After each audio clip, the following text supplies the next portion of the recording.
ஆனா அரசாங்கத்துல நம்ம பார்க்கிறோம் ஒவ்வொரு கொலை, கொள்ளை, பாலியல் வன்முறைக்கு பின்னாடியும் காரணங்களை நம்ம ஆராயணும். பொத்தாம் பொதுவா நம்ம நம்பர் கூடிச்சுன்னு சொல்ல முடியாது. எது முன்விரோத கொலை, எது உறவினருக்குள்ளே நடக்கிறது, எது மாடி வீடு, எது கீழ் வீடு. அந்த மாரி ஒரு பெரிய பாதுகாப்பு குடுக்குறது எந்த கவர்மெண்ட்டா இருந்தாலும் சேலஞ்ச். நாம பலமுறை சொன்னது இந்த அச்சமற்ற தன்மை எப்படி இன்னைக்கு பார்த்தீங்கன்னா, நீங்க சொன்னது போல திருமண வீட்டுக்குள்ள முகமூடி அணிஞ்சு போயினா திருமண வீட்டுக்குள்ள 1000 பேர் இருப்பான். உங்களுக்கு புரியல. ஒரு கல்யாண வீட்டுக்குள்ள போய் ஒருத்தர் வெட்ட முடியுதுன்னா, அந்த அச்சமற்ற தன்மை என்ன பண்ணிடுறாங்க பார்த்துரும் அப்படிங்கிறது தான். நம்ம முன்னாடி கிரைம் எப்படி நடக்கும்? ஓரஞ்சாரமா இருட்டுக்குள்ள யாரும் இல்லாத இடத்துல இந்த மாதிரி நடந்திருக்கும். இப்போ பகிரங்கமா கல்யாண வீட்டுக்குள்ள போய் நடந்துட்டு இருக்கு. நம்ம போன முறை பார்த்தோம் கூட்டு பாலியல் வன்கொடுமையும், பட்டப்பகல நடக்கக்கூடிய கொலையும், ஜெயக்குமார் ஜெய்சிங் மாதிரியான பிரபலம், ஆம்ஸ்ட்ராங் மாதிரியான பிரபலம் இவங்கள போய் விட்டா அது மைண்ட்ல ஒரு பயம் இருக்கும்ல. இப்ப ஆம்ஸ்ட்ராங் கை வச்சா பிரச்சனை ஆயிருப்பா, ஜெயக்குமார்லாம் கை வைக்க முடியாதுப்பா அப்படின்னு ஒரு பயம் இருக்கு. அந்த பயமற்ற தன்மை, அந்த அச்சமற்ற தன்மை எப்படி அது தொடருதாங்கிற கேள்வி வருது. அப்ப அதுதான் சொல்றேன் இதற்கான ரூட் பார்க்க வேண்டியது இது மதுபானம். நீங்க இந்த கேஸ்கள்ல நாளைக்கு யாராவது அரெஸ்ட் பண்ணுவீங்க. இப்போ கோயம்புத்தூர்ல சேலம் சிறுமி பாலியல் வன்முறை கொல்லப்பட்டாங்களா?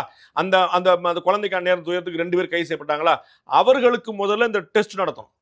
அவங்க அந்த நேரத்துல குடிச்சிருந்தாங்களா இல்லையாங்கிறது தெரியணும். அவங்களுடைய பாடியில ஆல்கஹால் லெவல் என்னவா இருந்துச்சு. இதுதான் முக்கியமான விஷயம்.